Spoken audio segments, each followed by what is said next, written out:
Students ఎలాబరేట్గా ఒకసారి మనం research methodology and project report అనేది ఏంటి, ఈ పేపర్ ఎన్ని మార్క్స్కి ఇవన్నీ తెలుసుకుందాం. మనకి ఓయూ పరిధిలో research methodology and project report అనేది ఒక 40 మార్క్స్ పేపర్ అమ్మ. మనకి 1.5 hour వరకు టైం ఇస్తారు. అంటే సైబర్ సెక్యూరిటీకి జిఎస్టీకి 3 hours ఇచ్చారు కాబట్టి దీనికి కూడా ఇచ్చిన 2 hours వరకు కూడా ఇవ్వచ్చు అనమాట. ఇక్కడ యూనిట్ 1 వచ్చేసి introduction, measurement and hypothesis testing అని ఉందమ్మా. తర్వాత యూనిట్ 2 వచ్చేసి parametric and non parametric test అనమాట. పిల్లలు అర్థం చేసుకోవాలి ముఖ్యంగా అసలు రీసెర్చ్ అంటే ఏంటి, డెఫినేషన్ నేర్చుకోండి అమ్మా. తెలుగులో చెప్పాలంటే పరిశోధన, ఏదైనా విషయం గురించి తెలుసుకోవడం కోసం, to gain the knowledge or to find out one solution to existing problem. Already exist అయినటువంటి ప్రాబ్లంకి ఒక పరిష్కారం కనుక్కోవడం కోసం కానీ లేదా నాలెడ్జ్ కోసం కానీ సిస్టమేటిక్లీ సైంటిఫికల్లీ డేటాని కలెక్ట్ చేసి ఎనాలిసిస్ చేసి ఒక కంక్లూజన్కి రావడాన్ని మనం రీసెర్చ్ అంటారమ్మా. టైప్స్ ఆఫ్ రీసెర్చ్ అనేది ఉంది, అది కూడా చూసుకోండి ఒకసారి. అంటే applied research, basic research, qualitative, quantitative ఇవన్నీ కూడా ఉన్నాయన్నమాట. ఇలా రీసెర్చ్ చేయడానికి మనం ఏవైతే క్వశ్చనీర్స్ ఇవన్నీ తయారు చేస్తామో ఇదంతా కూడా మీరు గుర్తుపెట్టుకోండి అమ్మా. మెజర్మెంట్ అంటారనమాట. 1 2 3 ABCD నెంబర్స్ ఉన్నాయండి. అంటే డేటా కలెక్షన్ అప్పుడు ఆబ్జెక్టివ్స్కి ఏదైతే మనం నెంబర్స్ అనేది అలాట్ చేస్తున్నామో దాన్నే మెజర్మెంట్ అంటారండి. లెవెల్స్ ఆఫ్ మెజర్మెంట్ అనేది మనకు ఒక ఇంపార్టెంట్ క్వశ్చన్గా మనకి కనిపిస్తుంది. అలాగే మెజర్మెంటు, స్కేలింగు ఈ రెండు కూడా దాదాపు సేమే ఉంటాయండి. గివింగ్ నెంబర్స్ టు ద ఆబ్జెక్టివ్స్ని మనం మెజర్మెంట్ అంటే, తర్వాత ఆబ్జెక్టివ్స్ టు ద నెంబర్స్ని మనం స్కేలింగ్ అని చెప్పవచ్చు అనమాట. ఈసారి మెజర్మెంట్ స్కేలింగ్ మీద లాంగ్ ఆన్సర్ కంపల్సరీ. మీ దగ్గర మెటీరియల్ ఉంటుంది కదమ్మా. నేను క్వశ్చన్ చెప్పట్లేదు, క్వశ్చన్ చెప్తే సార్ ఇలాంటి క్వశ్చన్ లేదు అని అడుగుతున్నారు. మేము థీమ్, అసలు సబ్జెక్ట్ మ్యాటర్ ఏంటనేది మీ మైండ్లో ఎక్కించగలుగుతామమ్మా.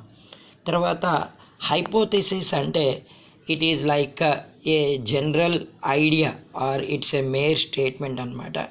ఆఫ్టర్ వీ కంప్లీట్ ద రీసెర్చర్కి ఒక అవగాహన అనేది వస్తుంది అనమాట. దాన్ని టెస్ట్ చేయాలి. టెస్ట్ చేసిన తర్వాత సేల్స్ పడిపోవడానికి రీజన్ ఇది అని చెప్పి నువ్వు కనుక్కున్నావు, దాన్ని ఒకసారి ప్రూవ్ చేయాలి. దాన్ని టెస్టింగ్ హైపోథెసిస్ అంటారనమాట. ఇది చూడండి అమ్మ. అలాగే research process, steps involved in research process కానీ, లేదా అవునండి రీసెర్చ్ ప్రాబ్లమ్ ఐడెంటిఫికేషన్లో కూడా కొన్ని స్టెప్స్ ఉంటాయి. మేనేజ్మెంట్ డైలమ్మా అర్థం చేసుకోవాలి. అసలు మేనేజ్మెంట్ వాళ్ళు నేను రీసెర్చ్ చేయమని ఎందుకు అడిగారు ఇలా కదండి. ఒకప్పుడు ఈ రీసెర్చ్ అనేది ఓన్లీ ఫార్మా ఫీల్డ్లోనే ఉండేదన్నమాట. ఇప్పుడు ఆల్మోస్ట్ అన్ని ఫీల్డ్స్లో కూడా ఉంది. తర్వాత యూనిట్ 2ని మనం పారామెట్రిక్, నాన్ పారామెట్రిక్ టెస్ట్ అని పిలుస్తారు. పారామెట్రిక్, నాన్ పారామెట్రిక్ టెస్ట్ అని అంటే the test which is based on mean and the test which is not based on mean అనమాట. అంటే కొన్ని ఎజంప్షన్స్ ఉంటాయి. శాంపిల్ మనం తీసుకునేటప్పుడు పాపులేషన్లో ఈ విధంగానే ఉండొచ్చు అనే ఫీలింగ్ ఉంటుందన్నమాట. దాన్ని మనం పారామెట్రిక్ అన్నాం. అలాంటి ఎజంప్షన్స్ ఏది లేని దాన్ని నాన్ పారామెట్రిక్ అన్నాం అనమాట. దీంట్లో కొన్ని టెస్టులు ఉంటాయండి. దీంట్లో అనోవా టెస్ట్ అనేది చాలా చాలా చాలా ఇంపార్టెంట్. అనోవా టేబుల్ ఉంటుందండి. 1 way అనోవా, 2 way అనోవా అని చెప్పి. అనోవా అంటే ఏం రాకపోయినా ఎనాలిసిస్ ఆఫ్ వేరియన్స్ అని రాయండమ్మా. ఇప్పుడు మీకు లాస్ట్ ఇయర్ నేను చూపించినటువంటి ఒక క్వశ్చన్ పేపర్ మీకు చూపిస్తాను. చాలా క్లారిటీగా చూడండి అమ్మా ఏమేమి వచ్చాయో. మొన్న అసలు జనరల్గా ఒక క్వశ్చన్ అడిగాడు. Explain the utility conditions and limitations of applying chi-square, ఇది okay. Briefly explain the process of conducting 1 way, 2 way. తర్వాత importance of research design, understanding the research, ఇవన్నీ కూడా అడిగిన తర్వాత ఒక్కొక్కసారి using of technology in research అని కూడా అడగడానికి ఛాయిస్ అనేది ఉందన్నమాట. ఇది జనరల్ క్వశ్చన్ అనిపిస్తుంది మనకి. A problem well defined, well understand is half solved కదండి. ఎప్పుడైతే మనం సమస్యని సగం అర్థం చేసుకున్నామో పరిష్కారం అక్కడే ఉంటుంది అనమాట. ఇక్కడ చూడండి అమ్మా, షార్ట్ ఆన్సర్ క్వశ్చన్స్లో what you understand by levels of measurement వచ్చింది. వాట్ ఈజ్ హైపోథెసిస్ కంప్లీట్గా నేర్చుకోండి అమ్మ. రీసెర్చ్ ఈసారి what you mean by research methodology అని అడగవచ్చు అనమాట. Method and methodology. అలాగే research design and research process అనేది యూనిట్ నెంబర్ 1లో ఇంపార్టెంట్గా మనకు కనిపిస్తుంది. chi-squareలో కూడా ఈసారి క్వశ్చన్ రావడానికి ఆస్కారం ఉంది. పిల్లలు అడుగుతున్నారు, సార్ chi-square లెక్క రాయాలా అని చెప్పి. సరే మీ ఇష్టం అమ్మ, ప్రాబ్లం అయితే రాదు. కానీ ఓ-ఏ ఫార్ములా అయితే కంపల్సరీ నేర్చుకోండి అమ్మ. అలాగే 1 వే 2 వే అనోవా టేబుల్ అనేది ఉంటుందమ్మా, between the rose, between the columns ఇలా ఉంటుంది చూడండి. అది మీరు కంప్లీట్గా నేర్చుకోండి అమ్మ. అనోవా మీద ఏది వదిలిపెట్టకండి అమ్మ. And difference between parametric and non parametric test మొన్న షార్ట్లో వచ్చింది. ఎప్పుడైనా అది లాంగ్లో రావడానికి కూడా చాయిస్ అనేది ఎక్కువ ఉంటుందమ్మా. అలాగే టీ టెస్ట్, తర్వాత ఎఫ్ టెస్ట్, ఈ రెండు కూడా ఎప్పుడు ఇంపార్టెంట్ అమ్మ, T test and F test అనేది. And one more thing my dear students, what I want to say is research methodology and project report చదువుకునే వాళ్ళు ఇన్ జనరల్గా మీరు రాయాల్సి ఉంటుంది. ఇన్ జనరల్గా మీరు అర్థం చేసుకోవాల్సి కూడా అవసరం అనేది ఉంటుందమ్మా. ఎందుకంటే మనం కాలేజీలో ఒక్కొక్కసారి రీసెర్చ్ చేయించుంటారు మీ లెక్చరర్ గారు. నేనైతే స్ట్రే డాగ్స్ మీ చేయించానమ్మా. పిల్లలు ఒక క్వశ్చన్ తయారు చేసి ప్రైమరీ డేటా, సెకండరీ డేటా ఇవన్నీ కూడా చక్కగా are you afraid of dogs ఇవన్నీ కూడా చూసారమ్మా. ఒక స్టూడెంట్ గారు చక్కగా మనకి రీసెర్చ్ చేసి మనకి పంపించారనమాట. అంటే మనం అర్థం చేసుకోవాలి ఏంటంటే ప్రాజెక్ట్ రిపోర్ట్ అంటే రీసెర్చ్ చేసిన తర్వాత నీ ఫైండింగ్స్తో నువ్వు ఏదైతే రిపోర్ట్ ఇస్తున్నావో దాన్నే రీసెర్చ్ రిపోర్ట్ అంటారండి. ఈ రిపోర్ట్ రాయడానికి కొన్ని స్టెప్స్ అనేవి ఉంటాయి. ఇది ఒక ఇంపార్టెంట్ క్వశ్చన్. తర్వాత how you will prepare research report అని అడగవచ్చు. ఇండెక్స్, రీసెర్చ్ రిపోర్ట్లో ఏ పేజీలో ఏది ఉందో రాయడాన్ని మనం ఇండెక్స్ అంటాం. బిబ్లియోగ్రఫీ ఉంటుంది, అంటే నువ్వు ఎక్కడెక్కడ డేటా తీసుకున్నావు ఇవన్నీ కూడా మనకు ఉంటాయన్నమాట. చిన్న పేపరే కాబట్టి కంప్లీట్గా మీ దగ్గర ఉన్న మెటీరియల్లోని చదువుకోండి అమ్మ. నేనైతే డైరెక్ట్గా క్వశ్చన్స్ ఇవే వస్తాయని చెప్పి నేను ఎప్పుడు చెప్పట్లేదు. మీరు చూసుంటారు మొన్న ఒక పేపర్లో కూడా క్వశ్చన్స్ కొన్ని రిపీట్ అయిపోయినాయి అమ్మ, 11లో 12లో అలా.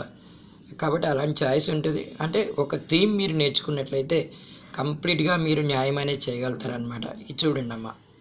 అలాగే మనకి సెకండ్ యూనిట్లో చక్కగా హైపోథీసిస్, టీ టెస్ట్ అనేది ఉంటుందమ్మా. ఇది చక్కగా నేర్చుకోండి అమ్మ. టీ టెస్ట్ ఎప్పుడైతే శాంపిల్ సైజ్ చిన్నగా ఉందో, అంటే 30 ఆర్ బిలో 30 ఉన్నప్పుడు మనం టీ టెస్ట్ అనేది మనకి యూజ్ అవుతుంది అనమాట. హైపోథీసిస్ చదివే వాళ్ళు null hypothesis and alternative hypothesis గురించి కూడా చదువుకోవాలమ్మా. దీన్ని టైప్స్ ఆఫ్ హైపోథీసిస్ అని పిలుస్తారనమాట. అలాగే టైప్ 1 అండ్ టైప్ 2 ఎర్రర్స్ అని చెప్పి ఉంటుందమ్మా. అంటే కరెక్ట్ దాన్ని మనం సెలెక్ట్ చేయకుండా వదిలేయడం టైప్ 1 ఎర్రర్ అవుతే, రాంగ్ దాన్ని కరెక్ట్గా మనం సెలెక్ట్ చేసుకోవడం అనేది టైప్ 2 ఎర్రర్ అవుతుంది అనమాట. రీసెర్చ్ చేసేవాళ్ళు జనరల్గా ఇలాంటి మిస్టేక్స్ అనేది కమిట్ చేస్తూ ఉంటారు. అంటే ఒక్కసారి చూడండి, ఇవి వచ్చేసాయని కాదు. 1 టైల్ 2 టైల్ టెస్ట్, తర్వాత టైప్ 1 టైప్ 2 ఎర్రర్స్, ఇది 2 యూనిట్లే కదా. పేజీలు తిప్పండి యూనిట్ 1లో, లేకపోతే యూనిట్ 2లో దొరుకుతుంది మీకు. చూసుకోండి అమ్మా. ఇక్కడ మీకున్న డయాగ్రామ్లో టైప్స్ ఆఫ్ రీసెర్చ్ డిజైన్ మీకు కనిపిస్తూ ఉంటుంది చూడండి అమ్మా. ఓకేనా. రీసెర్చ్ డిజైన్లో టైప్స్ అనమాట. Exploratory research design, conclusive research design, కంక్లూజివ్లో మళ్ళీ డిస్క్రిప్టివ్, డయాగ్నోస్టిక్, ఎక్స్పెరిమెంటల్. అంటే మీరు కాన్సెప్ట్ అర్థం చేసుకోండి. వాట్ ఈజ్ రీసెర్చ్ కదా. Research is a scientific and systematic investigation. కనీసం అక్కడ నాపండి. By collecting the data, by analysing the data, coming to one conclusion which is known as a hypothesis కదమ్మా. దాన్ని మనం టెస్ట్ చేయాలి. టెస్ట్ చేసిన తర్వాత we are going to generalise it by giving a project report అనమాట. With all best wishes my dear students, I have shown you one previous question paper and all. నేను ఐడియానే ఇద్దామనుకున్నాను అంతే అమ్మా. అంటే ఇలాంటి డయాగ్రామ్స్, ఇది రీసెర్చ్ ప్రాసెస్ అనమాట. ఇలాంటి అన్ని ఈ స్టెప్స్ అన్నీ రాయాల్సిన అవసరం లేదు. కొంత ఇలా యూజ్ చేసుకుంటూ ఎక్స్ప్లెయిన్ అయితే చేసుకుంటూ వెళ్ళిపోండి అమ్మా. ఏమ్మా, టైప్స్ ఆఫ్ రీసెర్చ్ చదవండి అంటే వచ్చేసినట్టు కాదమ్మా. కాకపోతే ఇంపార్టెంట్ అనమాట. Basic research, applied research, empirical research, headings నేర్చుకోండి. క్వాలిటేటివ్, క్వాంటిటేటివ్, ఇది ఎప్పుడు ఇంపార్టెంట్ అమ్మ కొంచెం. ఓకేనా. లాంగిట్యూడినల్ రీసెర్చ్ అంటే దీర్ఘకాలం పాటు కొనసాగే రీసెర్చ్ అనమాట. యాక్చువల్గా ప్రాబ్లమ్ ఐడెంటిఫికేషన్లో ఈ స్టెప్స్ అనేవి ఉంటాయమ్మా. ఓకేనా. డిస్కషన్ విత్ ద మేనేజ్మెంట్తో ఫస్ట్ డిస్కస్ చేయాలి. వాట్ ఈజ్ దేర్ ప్రాబ్లం అనేది రీసెర్చ్ చేయడం కంటే ముందు. లిటరేచర్ రివ్యూ చేసుకోవాలి, దానికి సంబంధించినటువంటి literature. Environment analysis, expert reviews తీసుకోవాలన్నమాట. అంటే ప్రాబ్లం అంటే అన్సాల్వ్డ్ ఇష్యూని ప్రాబ్లం అంటారనమాట. సడన్గా మీ కంపెనీ సేల్స్ తగ్గిపోతుంది, దానికి కారణం ఎలక్ట్రానిక్ వెహికల్స్ రావడం కావచ్చు, లేదా మనం ఒక ఆటోమొబైల్లో పనిచేస్తున్నాం అనుకోండి, లేదా డిఫాల్ట్స్ అనేవి పెరిగిపోతున్నాయి క్రెడిట్ కార్డులో, ఎందుకు పెరిగిపోతున్నాయి దాని మీద రీసెర్చ్ చేయడం. అమ్మ మీకు నెంబర్ ఆఫ్ టైమ్స్ చెప్తున్నాను నేను, రీసెర్చ్ డిజైన్ అనేది it's like a road map అనమాట. ఏమ్మా ఈ నోట్స్ మీకు క్లారిటీగా ఉండకపోవచ్చు అమ్మా. A research design has to give more answers to the problems అనమాట. Wish you all the best అమ్మా. నా దగ్గర కూడా మెటీరియల్ తక్కువనే ఉంది, ఎక్కువ లేదు. కానీ అనోవా టేబుల్ మాత్రం కంపల్సరీ నేర్చుకోండి. యూనిట్ 2లో 1 way ANOVA, 2 way ANOVA and assumptions of chi-square test, applicability of ANOVA and applicability of chi-square test, differences between parametric and non parametric test. ఏమ్మా చాలా చాలా చెప్తున్నాను నేను, చూడండి, చదవండి. Research process unit number 1, research design unit number 1, measurement and scaling. చూడండి, levels of measurement ఒకటి ఉంది, స్కేలింగ్ టెక్నిక్స్ అని ఉంది. So it's a wonderful journey my dear student. The 3-year journey come to an end with the research methodology and project report, my dear students. See, in life we will do research number of times, my dear students. After you complete your graduation, you will do research for joining in PG courses or management MBA college likewise. With all best wishes, once again signing off, Venkat presents Dhanam. Emma, God bless you. మీకు చదువు చెప్పే అవకాశం నాకు దేవుడు ఇచ్చినందుకు చాలా రుణపడి ఉంటానమ్మా దేవుడికి. ఏమ్మా యూనిటీలో ఇదొకటి చాలా చాలా ఇంపార్టెంట్ అమ్మా, ఎట్టి పరిస్థితులు వదిలిపెట్టకండి. దీంట్లోనే మనకి అనోవా వస్తుంది, chi-square వస్తుంది. ఆ రెండేనా అంటే రెండే కాదమ్మా, టీ టెస్ట్, ఎఫ్ టెస్ట్, మనకి లాంగ్ ఆన్సర్లో వచ్చే ఛాయిస్ చాలా చాలా చాలా ఉందమ్మా. ఫార్ములాస్ రాయండి, రఫ్గా రాసుకోండి ఈరోజు పేపర్లోని. Don't neglect my dear students. Praveen and Sai, Srikanth and all my dear students, don't get confused. First research అంటే ఏంటి అనేది మీరు తెలుసుకొని చదవడం అనేది స్టార్ట్ చేయండి. అంత సింపుల్ వర్డ్స్లోనే ఉంటుంది. ఏమ్మా ఈ ఎఫ్ టెస్ట్ ఒకటి చూసుకోండి, పదే చెప్తున్నానమ్మా. ఇట్స్ ఏ పారామెట్రిక్ టెస్ట్ అన్నమాట ఎఫ్ టెస్ట్.